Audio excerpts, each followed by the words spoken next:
You nervous? No, not really. I'm a little nervous. Ooh, don't be. I don't know if I trust you with the mic. That's what I'm nervous about. I'm not nervous about your story. Just what you might say through it. So, Michelle, I want to thank you first of all for being with us today, sharing your story, and it's a story that's still playing out. It really is. But a story that I think a lot of people want to hear. So we're going to take some time this morning and we're going to tell your story, and I'm going to get out of the way and let you tell it. But I want to kind of go back to that night. The date was November 10th, 2012. And we all know, I mean, it was pretty famous around here. It was something that, most of us felt on the South Side. We felt it happen. And it was certainly a day that we all know changed your life. But before that moment happened, that evening happened where everything changed, it was probably a pretty normal day. Can you tell us a little bit about what that day was like? I sure can. Mom and Dad and I, Denny and Stacy, went out to eat that Saturday evening, like we do a lot of Saturday evenings. And I came home. Do you mind if I play with some? No.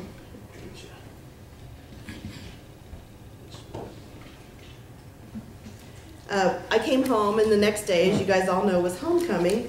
So I had planned to make a couple cakes, and I fried some hamburger. I was going to get up in the morning and put together just a hamburger casserole, or whatever you want to call it. Baked spaghetti is what we call it. But so I cooked the cakes, and I cleaned up the kitchen. It's very important that you remember that I cleaned up the kitchen, because I'm going to show you a picture of what it looked like when I walked back in. So I didn't really think, much of it. It was a beautiful day. It was, I don't know if you guys remember, it was warm for it being November. It was very warm.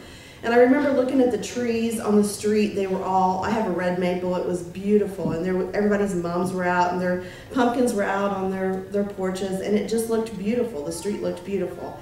And, when I went to bed that night, I certainly didn't expect to happen what happened. Tell us a little bit about your neighborhood and your neighbors, kind of like the proximity and how close you guys are. Well, let me back up a little bit. Before, I'm very, very, very close to my neighbors. The ones across the street, and she has 4 kids, and her husband works out of town. And so a lot of times we did stuff for each other, helped out with the kids. And she watched Zach for me. She got him on the bus every day for school for me for a couple of years. And then the neighbors next to me is an older couple, Dale and Mavis, and they're just like grandma and grandpa to everybody. And then there's another family that lives across the street, Gina and Edgar, who were just all very, very tight-knit community. It's like what used to be, like back in the day when your neighbors were your neighbors. That's what our street was like. And we included everybody, in that little general vicinity was all, kind of that tightly knit community. It didn't extend to the house that blew up. It wasn't that she was excluded, it just wasn't that she didn't join in. Mm-hmm. I'm 4 houses down across the street. If you can throw a baseball from here to that door, you can probably hit her driveway from my house. So that's how close I am. Okay. And so then a little after 11 o'clock, yeah, everything changed. What had been a normal day now was whatever's on the opposite end of that spectrum, and everything changed. And I want you to kind of walk us through what happened shortly after 11 o'clock from your perspective. Well, I went upstairs and took my makeup off. I was standing in front of the mirror, just like I do every night, and brushed my teeth and got ready and went to bed. And I remember I had bought a book on my iPad that day. That was the first book I had ever bought on the iPad. So I thought, I'm going to read that for a little while before I go to bed. And I remember looking at the clock and sitting down on the edge of the bed and flipping the iPad open. And it was 11:10, and my thought was, I have 20 minutes until Saturday Night Live comes on. That was what my thinking was. So I'll read for 20 minutes. Not all of this is holy. It's just my mind. That's okay. Tell the story the way it happened. So are you calling Saturday Night Live unholy? Is that a little bit. All right. So, like I said, I sat down, and then all of a sudden this noise, like I can't even describe it. Everybody's asked me, what did it sound like? It was the loudest noise I think I've ever heard. It was a boom to beat all booms. It kind of sounded like when a transformer blows, but only on steroids. And it literally picked my house up and put it back down. It picked me up off the bed and set me back down. That's how close the impact and how much I felt it at my house. So I got up and I thought, well, that's not right. Something's going on. And so I walked into my bathrooms off of my bedroom, and when I opened up the door, my mirror that was over the 2 sinks was impaled in the opposite wall. where I had just been standing. And I thought, well, what is going on? So of course I just had, a shirt on. So I went, opened my closet door, which is off the bathroom, and it had looked like it had snowed in there. There was probably, I don't know, 3, 4, 5 inches of insulation that had blown down from the attic that were on my clothes. And it was just, disheveled and a mess. It was a mess. And so I grabbed a pair of jeans and shook them out, and I got them, because there was, insulation in them. I shook them out and got them on, found a pair of shoes, and then by that time I could hear everybody screaming in the streets, get out of your house, get out of your house. A gas main is going to blow. And so I quickly ran downstairs, and as I was coming out of my house, my neighbor Ryan, who we're also very close with, he's a firefighter, was coming into my house to make sure that I was okay. And I tell this to a lot of people because I had a lot of questions as why did I choose to stay there? Why did I stay on Fieldfare Way? Because you still live. I still live. We're going to get to that a little bit later in your story. And this is the reason, is because the neighborhood is so close. We're even more close now, but I know my neighbors will come into my house if something's wrong with me. They will come and get me if I'm, if something tragic, which I hope never does, happens like this again. But that's just the kind of people that I lived by. So I walked out, and then when I got to the end of my driveway, I looked to my right, and there was a ball of fire that was as big as a 2-story house.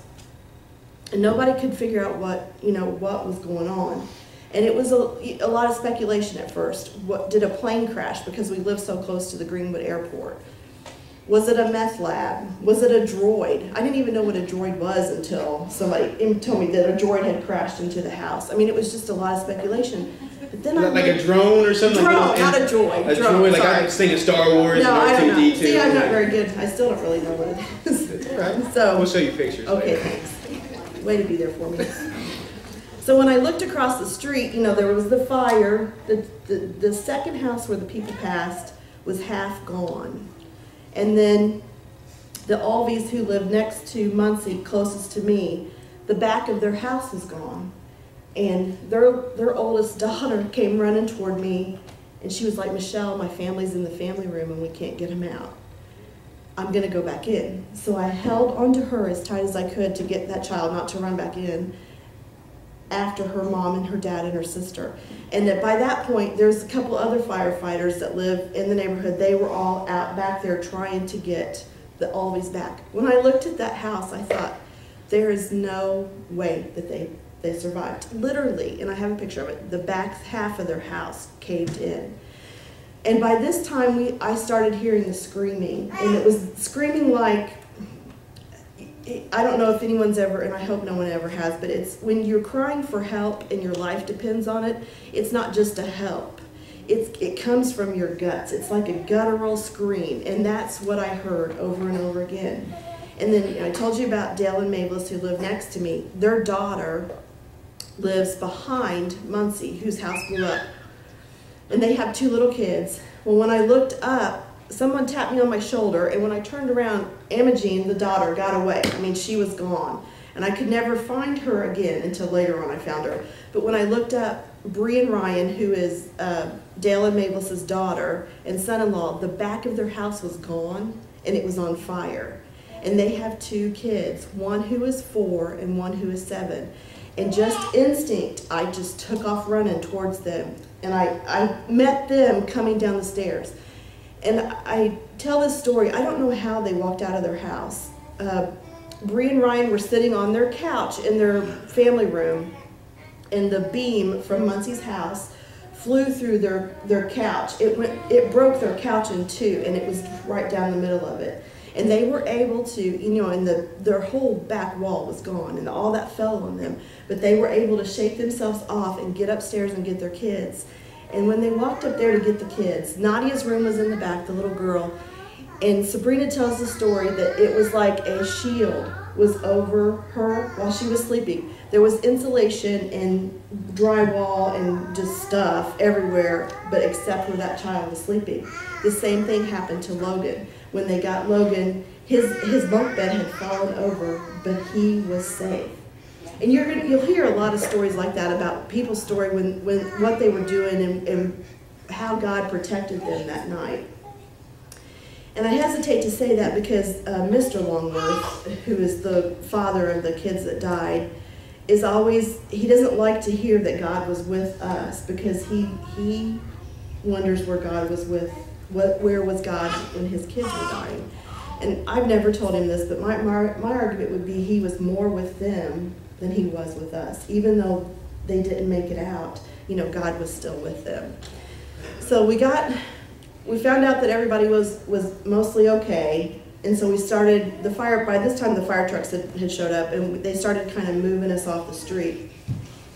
Well, when I walked out of the house, I noticed that the front two windows in the front of my house was blown in, and that's where my antique piano is. And I love that piano. It has a great story behind it.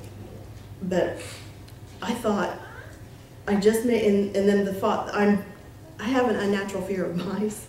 And I know it sounds crazy, but I just don't like them. I didn't want them in my house, and I kept thinking I have got to get something to put over those windows. Now, mind you, this fire, the size of a house, was over here, and it was kind of moving this way, but my thought was, I can't let mice be in my house, and I have to protect my piano.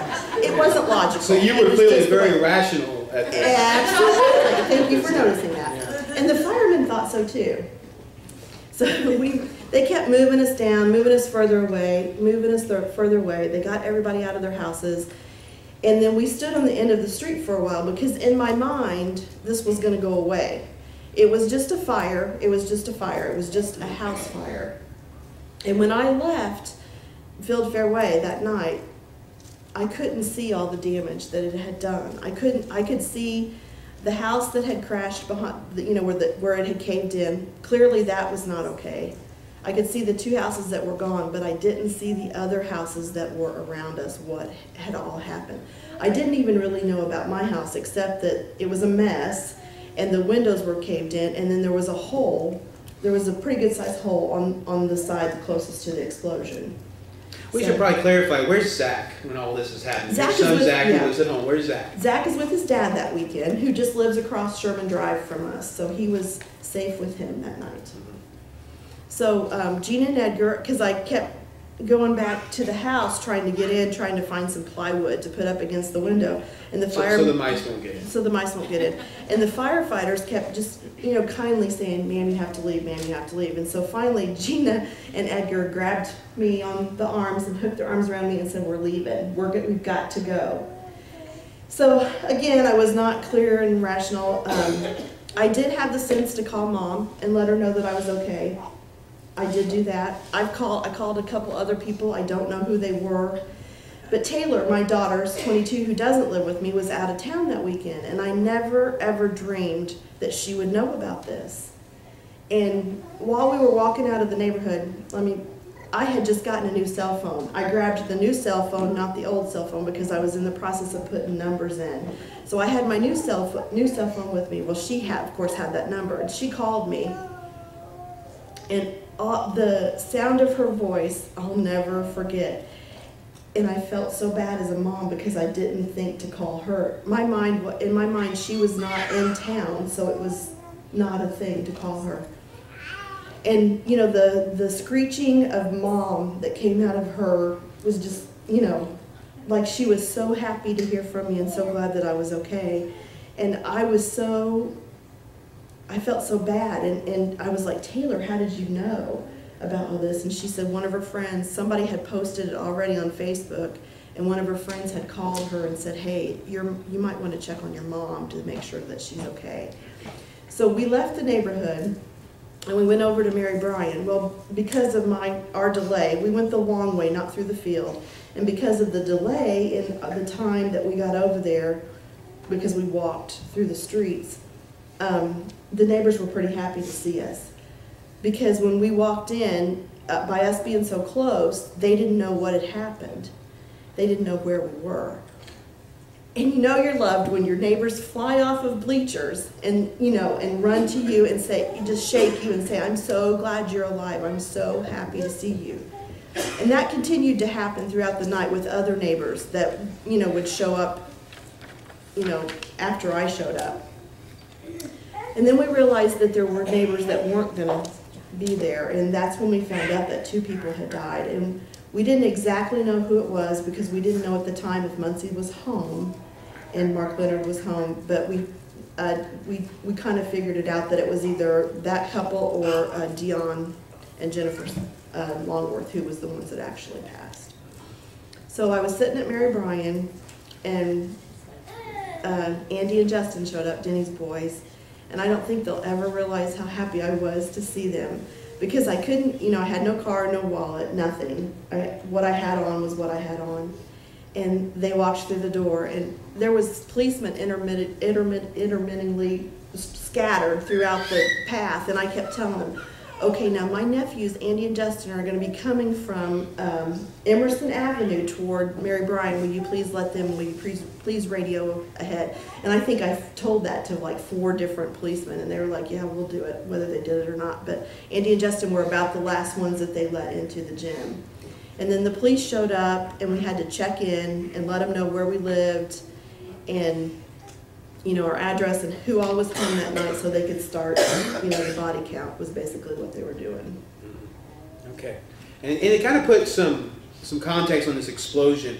We live probably 15 minutes away from your house, April and I, and this explosion, it rocked the whole south side. Yeah. It was that kind of a thing. It woke us up from a dead sleep, and then, like you said, the social media was Twitter and Facebook, and all those things are blowing up with all kinds of things. So you got home safely. You got to your mom's. Andy and Justin, they ended up taking our neighbors, Gina and Edgar. Her sister lives somewhere in Franklin Township, so they took them there.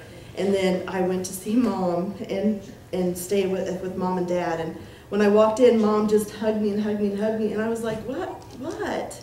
I didn't get it. I did not get at that point how big this was. To me, in my mind, it was still a little house fire. It just didn't click.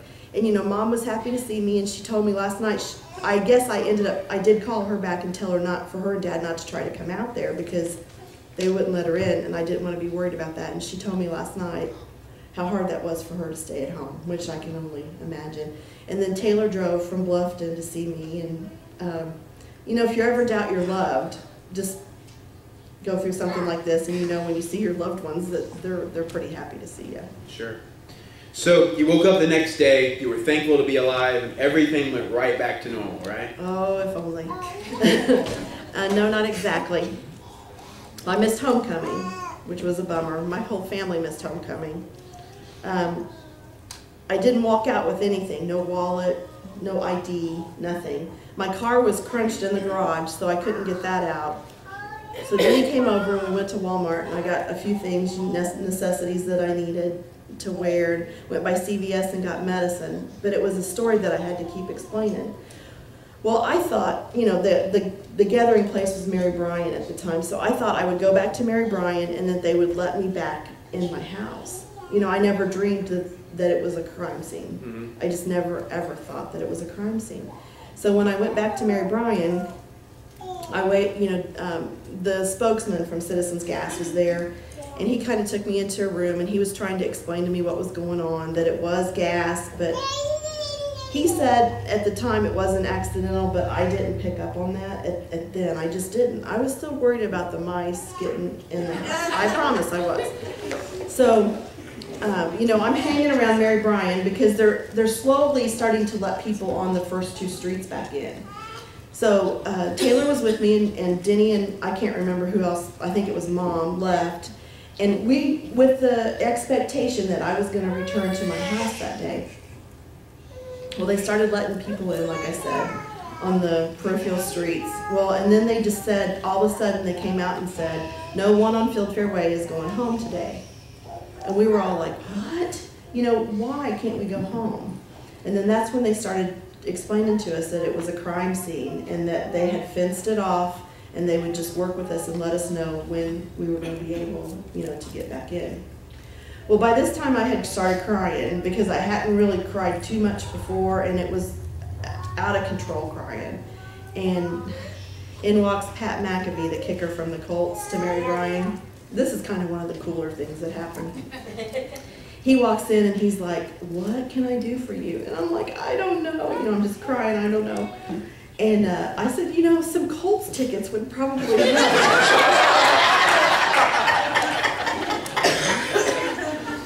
said, okay. Might as well take advantage of a bad situation, right? You know, Taylor's looking at me and her mouth is like, you know, I can't believe you said that to the Colts. Did you get the Colts tickets? I did, and not only did I get the Colts tickets, I got this blue band that we wore when we picked the tickets up, and we got to go down underneath Lucas Oil Stadium and meet the friends and family. So I met all of Pat McAfee's family, his girlfriend's family, his girlfriend, a couple of the other Colts players who I don't remember, and he walked us out of the stadium. So it was a really cool experience. And Taylor and Zach got to go with me too. Wow. So that was one of the cooler things that happened. So what about some of the stuff that you left at your house? There were some things in there. I know you never got to haul the piano out on your back or No, anything. I did not. Were you ever able to get your things? So by this time, they had moved, because school had to be in session, they moved the, I don't know, command center, I guess is what you would call it, to Southport Pres. And Southport Presbyterian's a really big church, and they moved everything there. The Red Cross was there, we had supplies, we had clothes if we needed them. There was just a bevy of things that we had. And so we started having meetings. They were twice a day at 11 and at 6. So we had our first one at Southport Pres at 6 Sunday night. And they basically, you know, just kind of reiterated, if you live on Fieldfare Way, we're going to get you in your house, but we don't know when. And I don't know if anybody drove through or by the neighborhood. There was police all over the place. There was a police in the entrance of the neighborhood. There was a police on the first street. There was a police on the second street, and there was policemen at both ends of Fieldfare Way. Every time I went back to my house, I had to show ID for probably a good 6 weeks. So Monday we went through the two meetings, the 11 and the 6 o'clock meeting. Still, I couldn't go back home, and then Tuesday morning I got to go back home. They kind of warned me Monday night at that meeting that I would probably get to return and get some stuff. I had 2 hours to grab what I needed. And I had some friends help me. And because, you know, I'm a little bit of a control freak, I gave everybody a list of what I wanted them to get and where it was, so that I wanted to make the best out of the 2 hours that I had, because I didn't know when I was going to get to go back in. So Greg went and took the computer stuff all down for me, and I basically, what I grabbed in 2 hours was the computer and my TV, my big TV, and then just whatever I had on those lists for people to get. And that's pretty much what I lived with the exception of I had to buy some stuff like scissors and a paint, you know. So these are predominantly like necessity type things, clothes and got your ID, it sounds like. And right, exactly. And the firewoman went, when I was meeting Pat McAfee, she said, I will go to your house and get your ID if you can tell me where it's at. And I was able to tell her exactly where it was, and I asked her to get my iPad too, and she brought those to me. So Sunday night I had, you know, identification. Money really wasn't so much of a worry as it was the ID, because you can't do anything without your identification. So I got that Sunday night. And then Tuesday when we went in, I've got pictures of what everything looks like, and I couldn't have done any of this. What I have such tremendous family and such tremendous support from my friends and my coworkers and just people that in the neighborhood. You know, everybody just pitched in and helped me. Mm-hmm. And then I know there were some lists and things that came out about the kind of things that could be donated to the staging area, and I know that those needs were met so fast. It wasn't very long, I mean, a day or two before they were like, don't bring anything else. We just don't have anywhere to put it all. Right. So. And Taylor had just mentioned on her Facebook page Monday night, hey, Mom needs some tubs to get back, some plastic tubs so we can get some stuff out. And we had so many tubs. I mean, I used what I used and gave the rest of them to neighbors and stuff. But I mean, that kind of outpouring, and to see what happened at Mary Bryan. I mean, we weren't even there an hour before there was water and diapers and wipes and that kind of stuff showed up. There was snacky type food that showed up. I mean, the community just came together. It was overwhelming. It was overwhelming. Yeah. So tell us, so this is, you know, things are going and you're progressing through this, you're working your way through it. Tell us what the days, the weeks, and the months following the tragedy were like. I mean, what was it like, this transition? Because it was going to be now quite a while before you got back into your home. Right. And so life was going to be very much different for you and Zach and your family and friends. I mean, how was that different? What was it like? And then how do you hold it all together? I mean, your world kind of comes crashing down. How do you hold it all together in the midst of this? Can I show the pictures? Yeah, absolutely. Let's show the pictures and then I'll answer that question.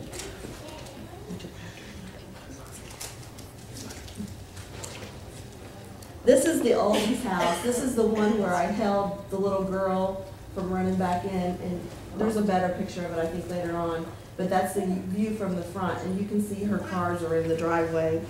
And there was more than one explosion that night because there were propane tanks from grills and the one that they put in the microwave, and then gas tanks. There were cars that were exploding too. So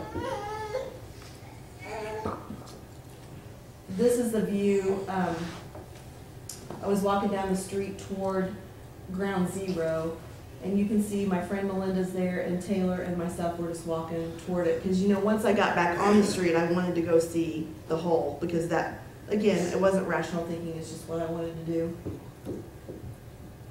And that's Taylor and myself, and everywhere we went, we had to be accompanied by a policeman or a firefighter. And so, and my friend Melinda, we were walking towards the Ground Zero, and the closer I got, the more upset I got. And you can see Taylor grabbing my arm there, and she was just telling me, Mom, we're gonna get through this. We got this, it's okay. And then just more pictures of what Ground Zero looked like. That was the back of the Always house. That's the tree that fell in, and it's, you can't see it because it's not there. The house is just gone.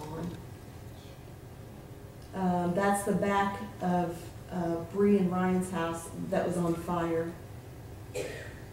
That was right directly across the street from the explosion. Just more pictures. My house, if you can tell, the second tree that's in bloom, that's my house right there, and you can see where the fences are. That's how close I am. That was the house across the street from me that had to be demolished. That's my garage. It was all crinkly. That's two of the windows that were blown out upstairs. Another picture of the Ground Zero. This was a few pictures of the inside of my house. As you can see, everything was, you know, pretty much blown off the walls.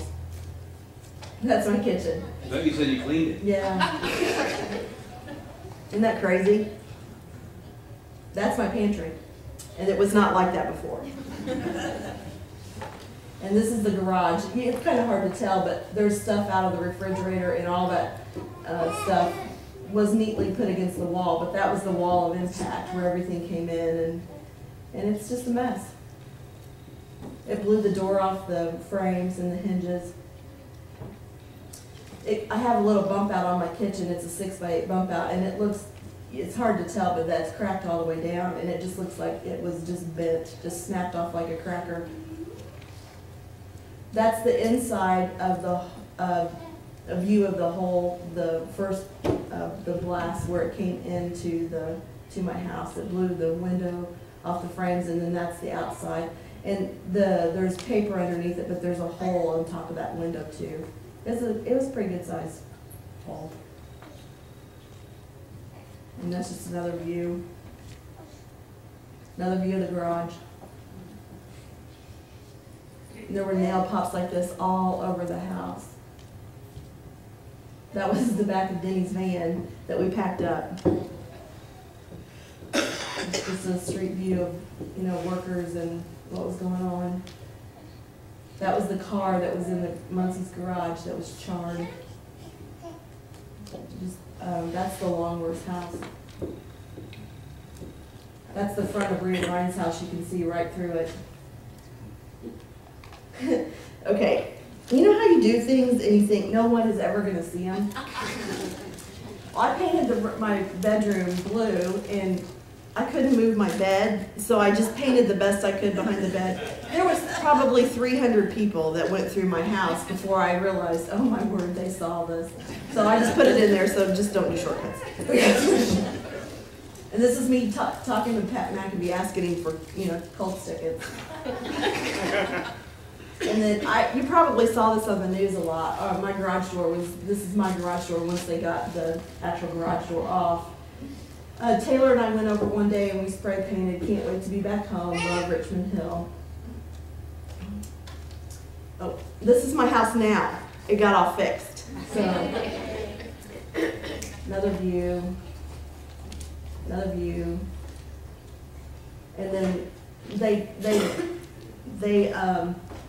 over time they moved the fence to where it was just those two lots. And about a month ago, they put that blue tarp around it because that doesn't draw any attention to it or anything. So we've had lots of visitors on the street, you know, trying to figure out where it was. And if I'm on the porch sitting, they'll ask me, hey, did you know those people and were you home that night? So Fieldfare Way was very, very quiet until that night. Okay. So you moved in Tuesday the 14th of... No. No? Okay. Okay. No, I moved 3 times in 2 weeks. All right. The insurance put us up in Fairfield Inn at Southport for a couple nights, and then we moved to Candlewood Suites, which was a little bigger. And then they finally moved us into the apartment that I lived for about, 5.5 months, Latitudes. And again, I didn't have my bed, and you miss, it's those kind of things that you miss, like your bed and your own pillows and, that kind of stuff, so. Okay. Yeah, I mean, so I imagine that was frustrating. You're living in an apartment, yes. Just the necessities from your house. You're probably realizing all these things that you needed, but you didn't realize you needed until the need arose. Right. On Thanksgiving Day, we always go to Denny and Stacy's for Thanksgiving dinner, and I had Zach, and he wanted cinnamon rolls. And so I was looking for a pan to fix him cinnamon rolls in, and I couldn't find one. So there were days I just had it, and I just sat down in the kitchen at the apartment and was just crying. And Zach comes in and he's like, "What's wrong?" And I said, "I don't have a pan to fix you cinnamon rolls." And he's like, "Well, okay, I'll have eggs." I mean, he was okay with it more so than I was. And you asked me how I dealt with it. There were days that I didn't deal with it. There was a day I was at work and I just started crying and I couldn't stop. And I ended up taking the rest of that week off. And Citizens was an awesome place to work. They were very understanding. I was out of time, so they still paid me. They didn't have to do that. They did not have to do that. But they really, really, I work with great people, but they really came around me and supported me during this whole ordeal. Tell me a little bit about the contractor, because I know at first you were raving about how amazing it was, and then it kind of took a turn. Well, Liberty Mutual is my insurance company, and they were great at the beginning. I mean, they showed up that Monday, gave me a check for $2,500 for living expenses. They made all the arrangements for the hotel and the 2 hotels and the apartment. So I thought, this is great. So when I met with the insurance adjuster, he had somebody there to get my stuff the day that I met with him. And they came in and they packed up everything and they stored it in a nice, dry, cool place, which was great. I didn't have to worry about any of that. They took all my clothes and cleaned them. So I thought, this is going to be the best experience ever. I'm not going to have any trouble. Well, when the adjuster sent me his report of what they were going to do to the house, he left out some big chunks. Like, he told me that they were going to replace all the floors and they were going to look behind the walls. And when I got the report in my hand, and it was probably 15 pages, I don't know if he thought I just wouldn't read it or what, but that's not what the report said. So I wasn't going to let them start construction until we agreed, and he just kept telling me, he had a contractor meet me there too, which I found out I think is illegal, I think. He had his contractor met me there, and he said, I don't want to say the contractor's name, but just let them take care of it. And we know how to do this. This isn't our first, trip around the block. And I was like, no, I'm not comfortable signing off on this because we're not looking behind every wall. And had I just done that, not the side of impact, but the furthest side, the north side of my house, that whole entire wall had to be replaced. And when you looked at it, there were nail pops, but it had taken the studs and just kind of twisted them all through. It had compromised my house. I had to get my own structural engineer, and he told me that if a tornado came through, it would fall. It wasn't sturdy enough. It would withstand normal living conditions, but not any kind of extreme, like a tornado or even a bad storm. So, okay, all right. So I finally I think the contractor finally realized, and he may have felt sorry for me, but he realized that I wasn't, going to give in. So once I got my structural engineer, he had to write up a report. We had to send it to Liberty Mutual. They all had to agree. Well, in the meantime, I fired the contractor that he had given me. I said, you're not doing this because you know how you get those feelings in your gut that tells you not to do something? You need to follow those when you get them. And then I met Cole, the contractor, who was awesome. He fixed Dale and Mavelis's home, and I saw his work, and he's a Christian, and he's exactly the man that I needed to do the job. He helped me, and he would explain stuff to me because I was like, I don't know what to do. I don't know what the right thing is to do. And he would draw pictures or do whatever I needed to help me understand. So that part was, once we started, but we didn't start until February. So this battle with the insurance went on during probably the last of November, December, and January. And I think they finally just got tired of me telling them. My next step was to hire an attorney, which is what I did not want to do that. But that's what I thought I was headed for. Okay. And so all this is happening, as if it's not enough, then you receive some more bad news. Tell us a little bit about that and what was going through your head at that point in time. Well, we went to Florida over Christmas, and I had my mammogram before I left, and they called me in Florida and let me know that there was something that was not right and that I needed to come in as soon as I got back from Florida. As soon as I got back from Florida. So I called when I got back, and I went back in and had another mammogram, and then they take you in this room, or they said they'll call with the results. And they called me the next week, and they called me at work, and it happened to be that Thursday. It was a Thursday night, and I was meeting with the structural engineer at the house, so I didn't want to cancel that appointment because it had taken me so long to get that all coordinated. And the lady on the phone says, okay, well, I think if you just come in first thing in the morning, that will be fine, and you might want to bring somebody with you. Well, what does that tell you? It's not real encouraging, is it? So I took Mom and I took Taylor with me, and we got the news that I had breast cancer. It was in very early stages. I found it very, very early. But I was in for a battle. And I guess in my mind, again, I wasn't thinking rationally. I thought it would just be a surgery, a lumpectomy, and then it would be over. I wasn't quite thinking about the treatment that was going to follow. So Mom went her way and Taylor went her way, and I went back to the apartment and I sat in the car and I cried and I cried and I cried and I cried. And this is the point where I thought, okay, God, I cannot take any more. Work was stressful. The contractor was stressful. The insurance adjuster part was stressful. It was stressful being out of my house.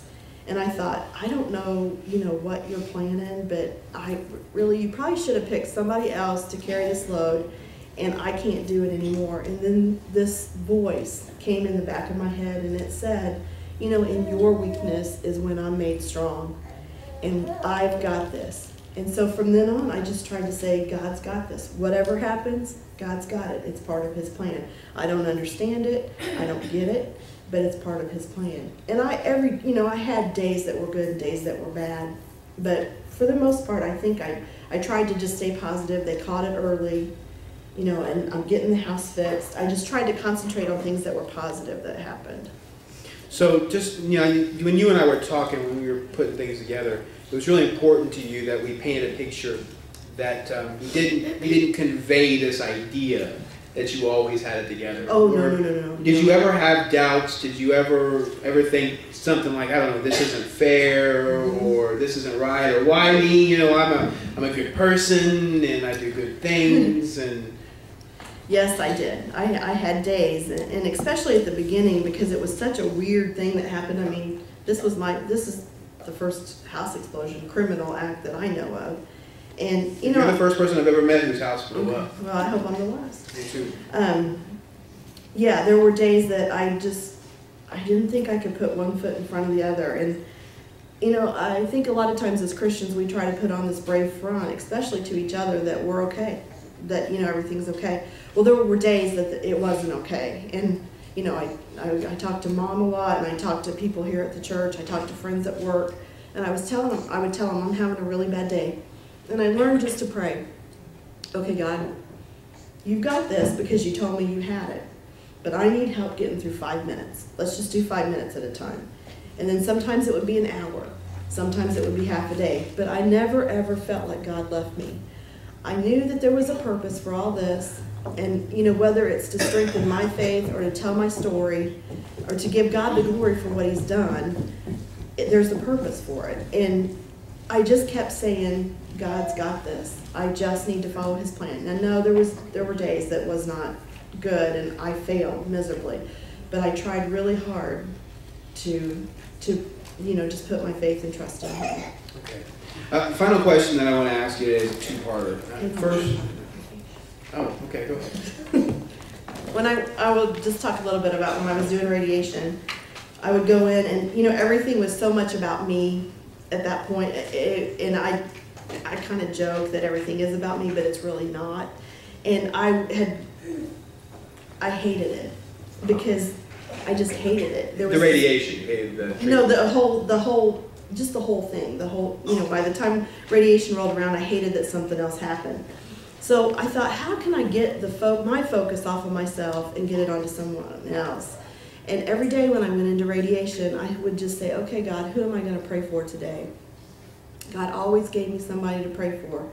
So while I was laying there getting zapped, I would just pray for whoever came to mind. I would close my eyes, and that took what I was having done, putting poison in my body basically, off of myself, and made it about somebody else during that time period. Amen. So that's how I handled it. Okay. A lot of times I prayed for Shirley because she was going through her battle then too. Yeah. So where are you today?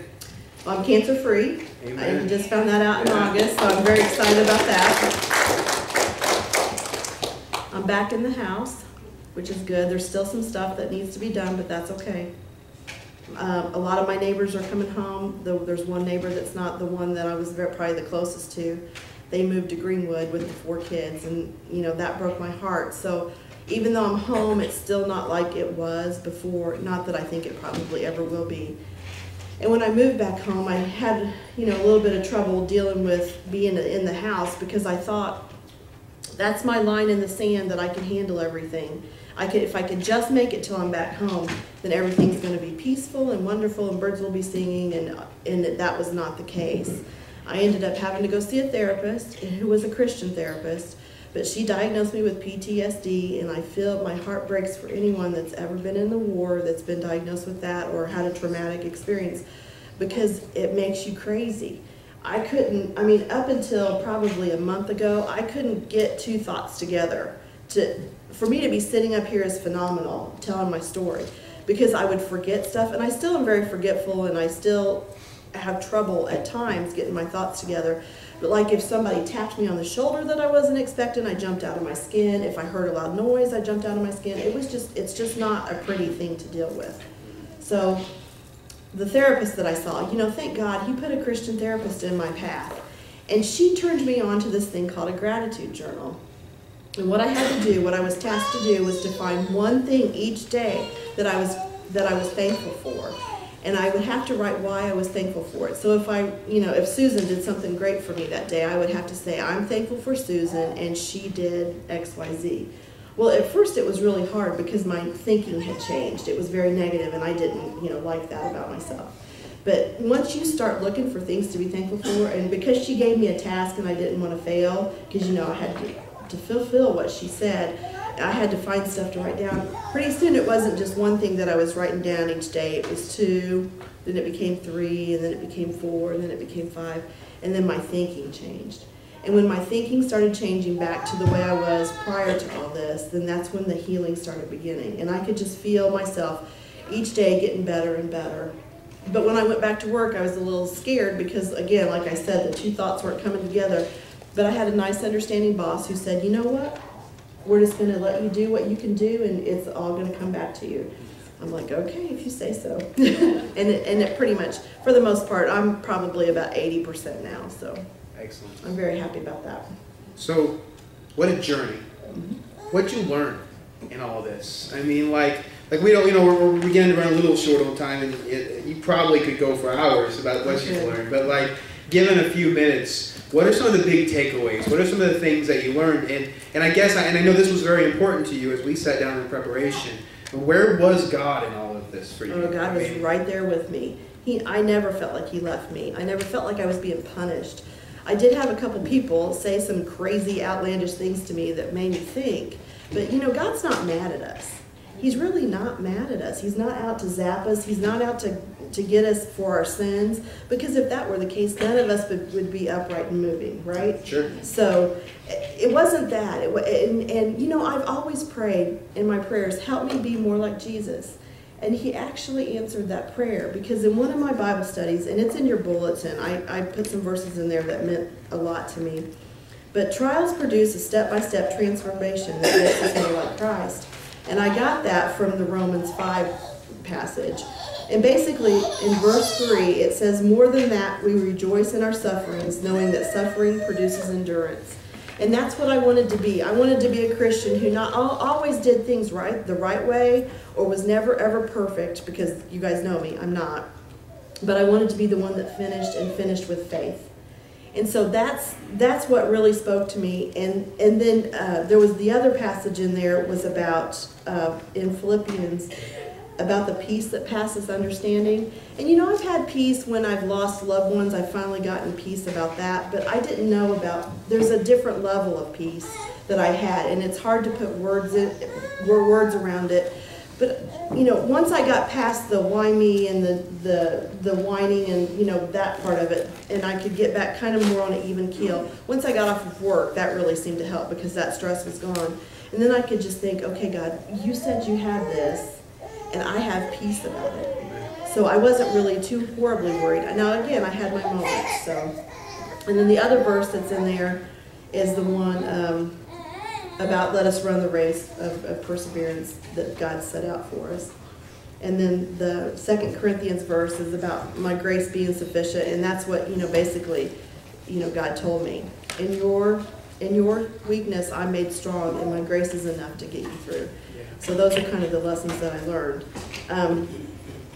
Some of the things that I wanted to say today, I wrote them down to make sure I would get them in, is, your priorities change like that when something like this happens. And so, like I said, I thought I was coming to homecoming the next morning, and then, I all of a sudden now I'm worried about my wallet and, my house. And it's not so much my house as it was my home. It wasn't the structure itself, it was the security and the safety that you feel with being at home. That was what was taken from me. And through all this, I had so many people do so many wonderful things for me that I wanted to publicly thank everyone. And the church gave me money, and they stood by me, and they were encouraging, and they prayed for me. And, thank you. I can't say it enough. Thank you, thank you, thank you for all that you did for me. And I had to learn, it's very hard to receive when you're always, I had never been in a situation like this, that I had to receive help, and that I had to receive people, to walk alongside me that gave me stuff, that gave me money. It was very, very hard to do that. And so it is easier to give than it is to receive. And I never really understood that saying until this past year. And, again, I have an awesome family, not an awesome brother. Just kidding. And then I wanted to say that Southport Presbyterian really became the hands and the feet of Jesus to our community in such a real way. And you can tell people about Jesus, and you can tell them that you're a Christian, all the time, but until you show them, until you can put hands and feet behind it like they did in such a real way, that's what people are gonna take away from the Christian part of it. So very good, very good. Anything else you want to add? No. Michelle, I want to thank you so much for sharing your story. I want to know, as your pastor, I've been very proud at how you've handled all of this. You've been a great example of what it is to follow Jesus in adversity, and thank you for sharing the lessons and that perspective with us. You're welcome.